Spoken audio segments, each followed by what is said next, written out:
एकांबरेश्वर महादेव की कथा आती है। लिंग पुराण के अंतर्गत, स्कंद पुराण के अंतर्गत एकांबरेश्वर महादेव की एक कथा आती है। पूरी दुनिया में भारत की भूमि पर कहीं पर भी आप घूम लें, आपको मंदिर के अंदर पाषाण के शिवलिंग मिलेंगे, मंदिर के अंदर पारद के शिवलिंग मिलेंगे, मंदिर के अंदर स्फटिक के शिवलिंग मिलेंगे, मंदिर के अंदर लकड़ी के शिवलिंग मिलेंगे, मंदिर के अंदर आपको पुखराज के शिवलिंग मिलेंगे, मंदिर के अंदर पीतल का शिवलिंग मिलेगा, मंदिर के अंदर चांदी का शिवलिंग मिलेगा, मंदिर के अंदर सोने का शिवलिंग मिलेगा। पर भारत की भूमि पर एक मंदिर, पूरी भारत की भूमि पर एक मंदिर ऐसा है, कांचीपुरम का, तमिलनाडु का, एकांबरेश्वर महादेव का, जहां पर मिट्टी का पार्थिव शिवलिंग मिलता है। पूरी दुनिया में एक मंदिर ऐसा है।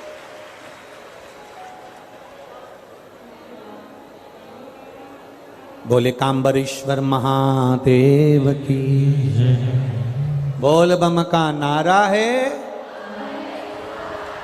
एकांबरेश्वर महादेव, मिट्टी का शिवलिंग, वहां पाषाण का या पत्थर का शिवलिंग नहीं है, वहां पर सोना चांदी हीरा पन्ना का शिवलिंग नहीं है, वहां पर पार्थिव शिवलिंग है, पार्थिव मिट्टी का।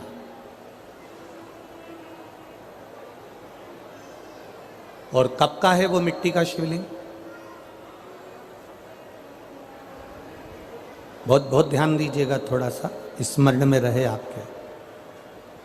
कई माताएं कह देती हैं, गुरुजी जब हम पार्थिव शिवलिंग बनाते हैं तो वो पूजन करने का जब समय आता है तो उसमें दरार पड़ जाती है।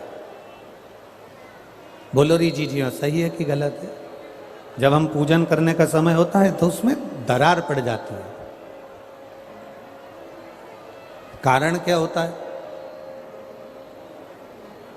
किस कारण से उसमें दरार आ जाती है? उसमें आपने 3 चीजें नहीं मिलाई। मिट्टी तो आप लाए हो पर उसमें 3 चीजें नहीं मिला पाए। एक, पहले नंबर पर है माखन या गाय का घी या दूध, इसमें से एक चीज जरूर मिला मिट्टी में। दूसरी, भस्म, थोड़ी सी भस्म यदि आपके पास में है, भस्म से मतलब होता है अलोना गोबर। अलोना गोबर जानना है आपने? यहाँ क्या बोलते हैं उसको? एक होता है गाय का गोबर जिसको हाथ से थापते हैं, थापा कंडा बन गया, वो नहीं। अलोनी गोबरी, गाय ने पौटा करा, वो सूख गया, उसको उठाया, जलाया, उसकी भस्म तैयार करी। वो भस्म शिवजी पे समर्पित होने वाली वो भस्म उस मिट्टी के अंदर डाली जाए। अलोनी गोबरी की जो भस्म होती है, गाय जो पोटा करती है और वो गाय का जो गोबर होता है वो सूख जाता है।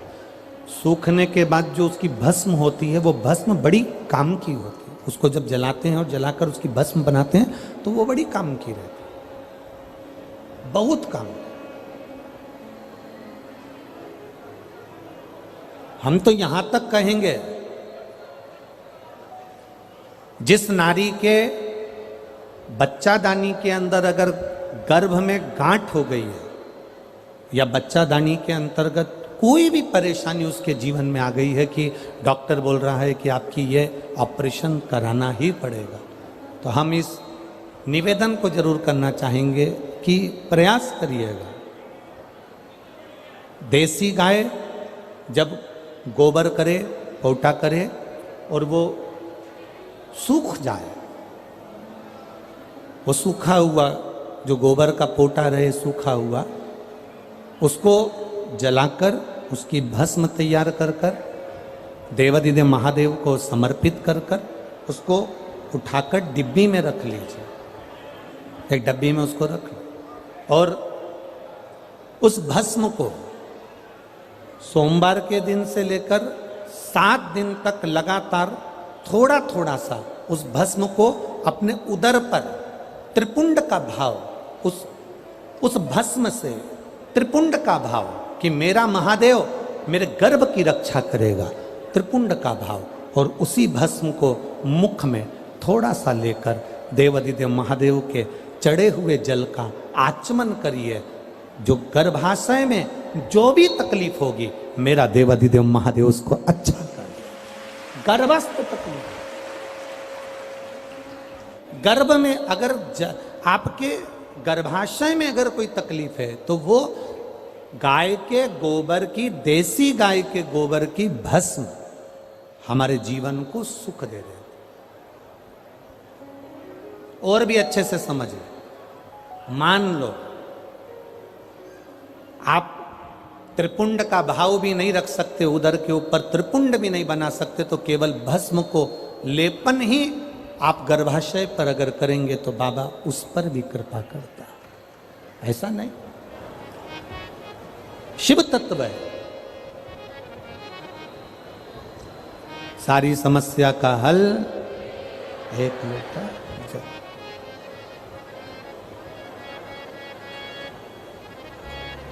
ये मानव की जो देह है ना, ये बड़ी विचित्र देह है।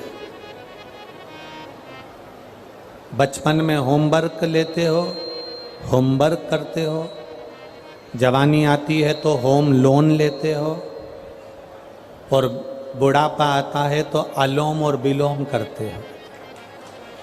ये एक अवस्था है हमारी, ये हमारा जीवन की एक श्रृंखला है कि हमें करना है, हम करते। शिव तत्व कह रहा है, भगवान शंकर का पावन चरित्र कह रहा है। एकांबरेश्वर महादेव कांचीपुरम में, तमिलनाडु में, भारत की भूमि पर दुनिया के सबसे विशाल मंदिरों में, जो विशाल मंदिरों की गणना होती है, उन विशाल मंदिरों में सबसे बड़े मंदिर की गणना में कांचीपुरम का, ये तमिलनाडु का मंदिर एकांबरेश्वर महादेव का आता है।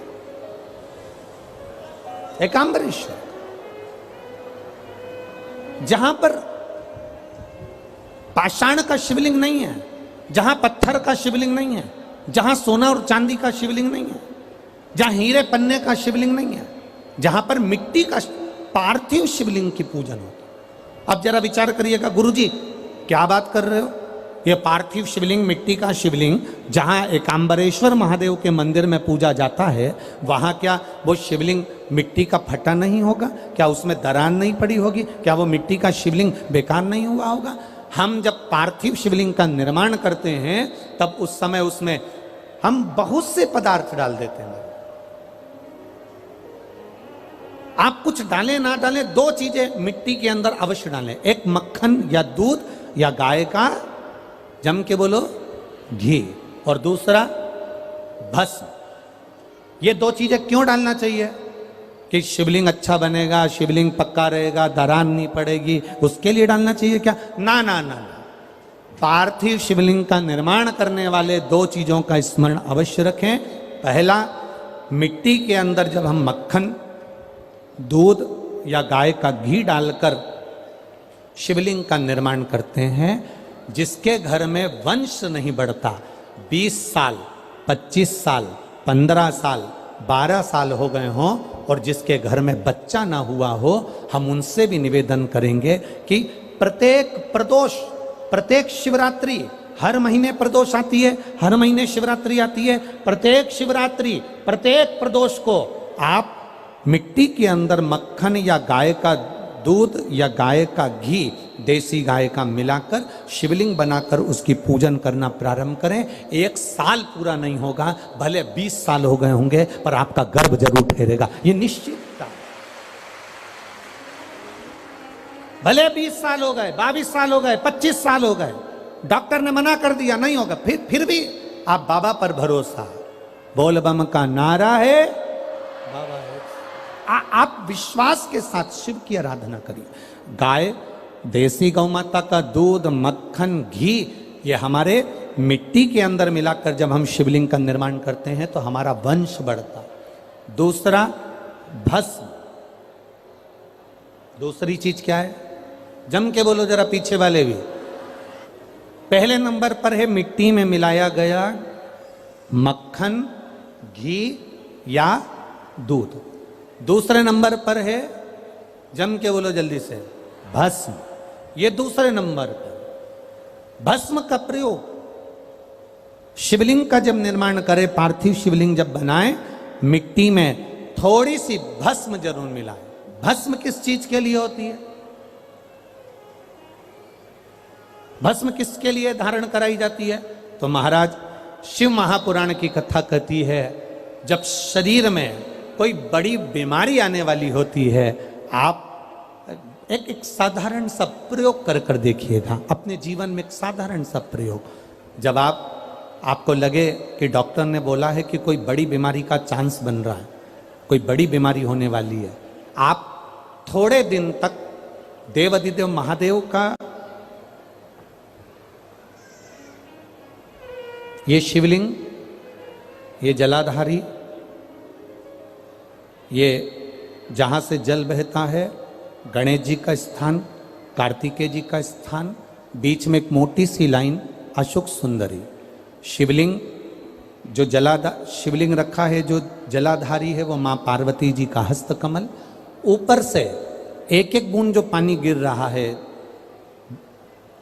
जिस कमंडल में से, जिस जलाधारी में से जल गिर रहा है, वहाँ शंकर भगवान की 5 बेटियां, जया, विषहरा, शामली बारी, दौतली और देव, ये भगवान शिव की 5 बेटी।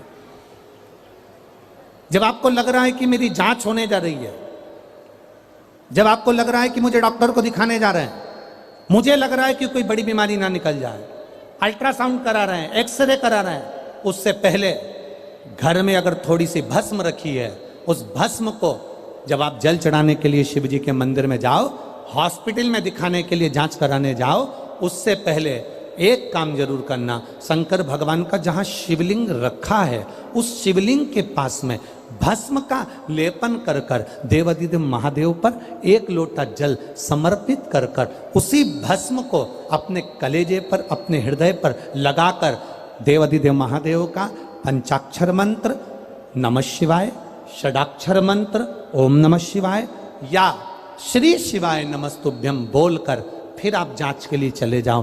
कोई बड़ी बीमारी तुम्हारी जिंदगी में निकल ही नहीं सकती। भस्म भस्म भस्म का काम क्या? हमारे रोग को, हमारी बीमारी को, हमारे आने वाले जो रोग हैं, जो बीमारी है, जो तकलीफ है, उसको समाप्त करती है भस्म का।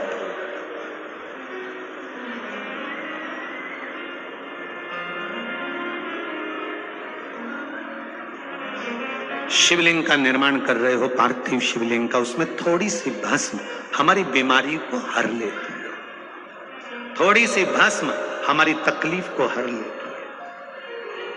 भस्म का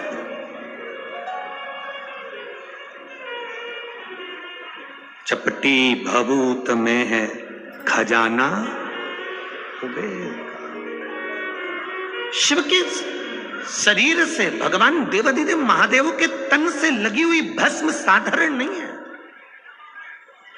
भस्म को चढ़ाने वाला भी साधारण नहीं होता और भस्म को लेने वाला भी साधारण नहीं होता।